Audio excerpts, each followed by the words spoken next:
breaking all the rules on how to grow bananas, but you know what? It works. Let me show you what kind of rules I have broken. Hey guys, so it has been about 6 to 7 weeks ago since I harvested that stalk of bananas, but I want to give you guys an update on the banana plants today. Just look up there. You can see that there are 2 banana stalks up there, and that leads to my first what I don't follow or whatever rules I have broken in growing bananas. So the first thing they say is to never, ever, ever plant a clump of bananas, like a whole group of it. You know, like the most that you should be planting is about maybe 2 to 3 pups around the mother plant, which is the oldest, most mature banana plant that would eventually flower and fruit, which is true. Now, I'm not saying don't follow any of these rules. I'm just saying that I have experimented in doing the things they tell you not to do, and that so far it has worked for me, so I'm sharing that with you. Usually you would either grow bananas separately, so each plant would space them apart between it depends on the type of bananas that you grow, the size that they would eventually, you know, spread out, but about I think 8 to 10 feet is really nice, but I obviously don't have that kind of space. And so what I did is just to grow them in a group, in a clump. Although it is not ideal, but as you can see, it's still doable for my small space. And I am growing in a container, by the way. Probably some of them did, you know, the roots probably did grow past the pot at this point, but the majority of the plant structure is actually in this container.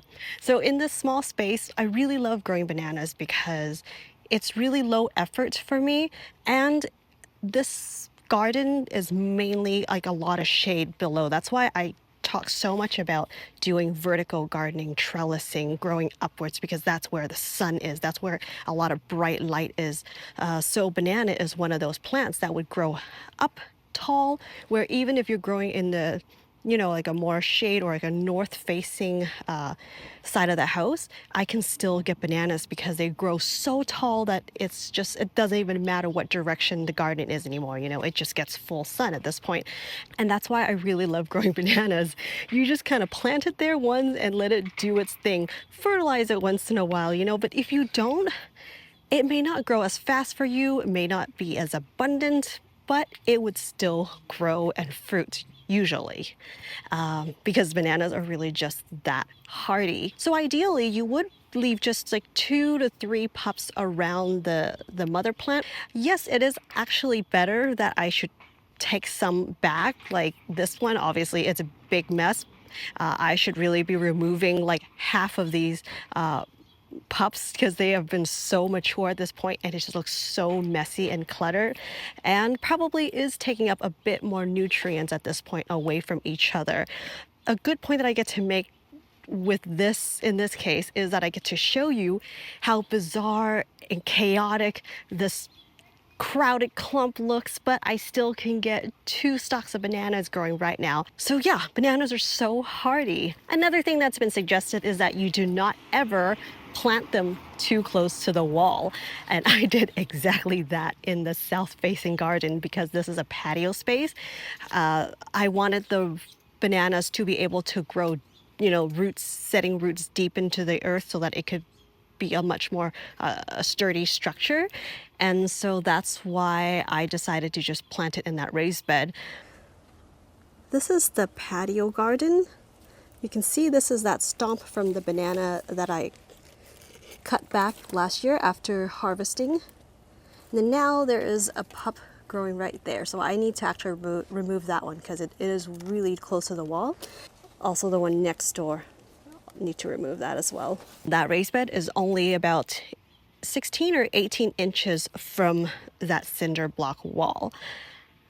Now, I don't actually recommend you guys doing that, but I'm just telling you from my previous experience is when I was planting bananas in a different place, I did the same thing, that the ground space was just about 16 or 18 inches from the wall as well, but it was like a long strip. When there were pups, they would just keep growing and getting bigger and bigger, that it just became like a hedge. Like the bananas became like, it just kind of formed a border because those pups did not push through and break the cinder blocks. Luckily, what happened was that the wall kind of stopped it from pushing. It just sort of forced those bananas to grow in a row.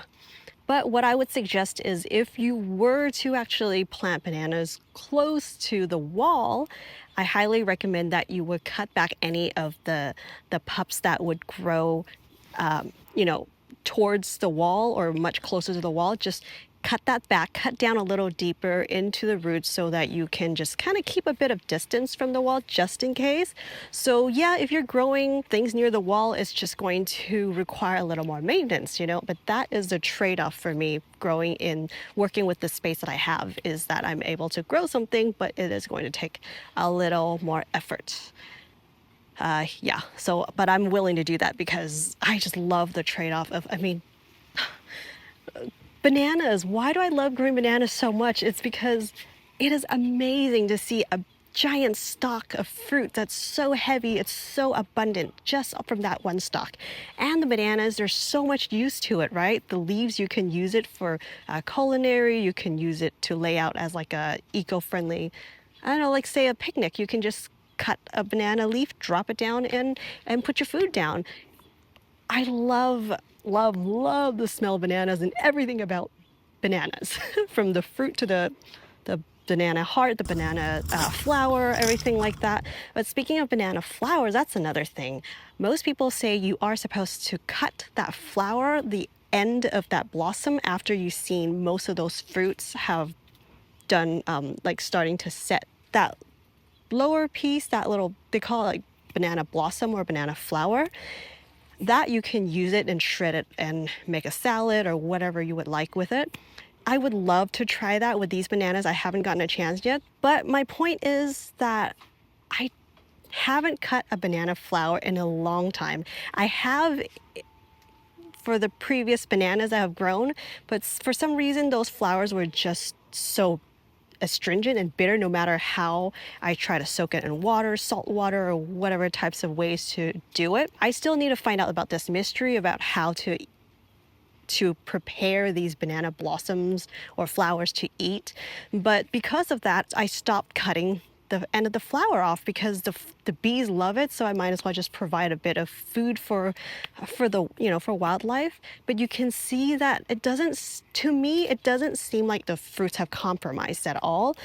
Even if it did, I don't mind it because I still got a big stock of bananas, plenty to enjoy. But yeah, so that's up to you guys. Let me know if you guys who are growing bananas, do you usually cut the banana flower off? Or if you do or you don't, do you notice a difference? I honestly don't really see a difference in the fruit development. And I've grown multiple varieties of bananas in different places, in different gardens. Cheers! This is sweet, but not like honey sweet, which is perfect for just if you want to eat more of them, you know?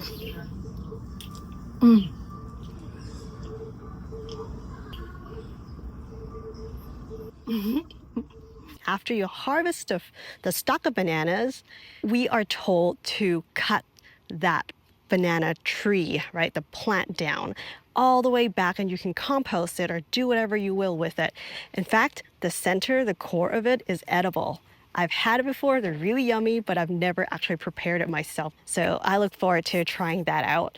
But yeah, normally they say to chop it all the way down, just so the clump itself can focus its energy on providing it to the next pup, the next banana plant. The reason why I don't cut the whole banana tree or plant down, I just kind of like left it, let it be, because I didn't have the proper tools to cut it and I was just kind of lazy, never got around doing it.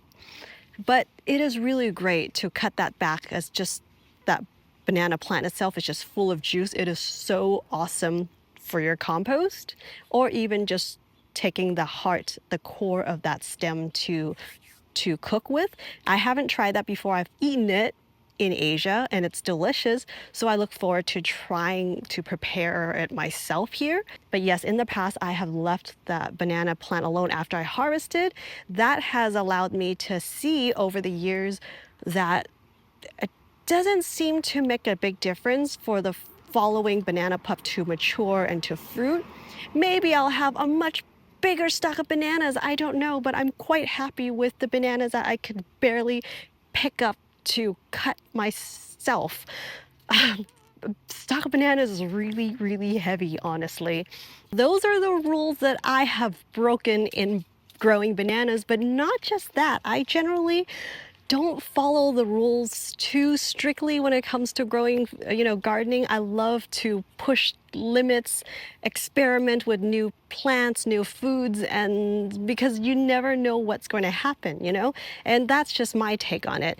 Let me know in the comments, have you guys broken any rules, or what kind of rules have you broken for your plants? Well, yeah, so thank you all so much for making this far in the video. I appreciate you guys for being here. If you would like to support this channel, go check out wendyland.com, my garden shop. And a quick little update about the rooftop sky garden is I'm still working on it. I think until I get a little more work done, then I can kind of put it together and show you guys. So stay tuned for more on that sky garden series. I'll see you guys right back here in the next one. Thank you for watching. Bye, guys.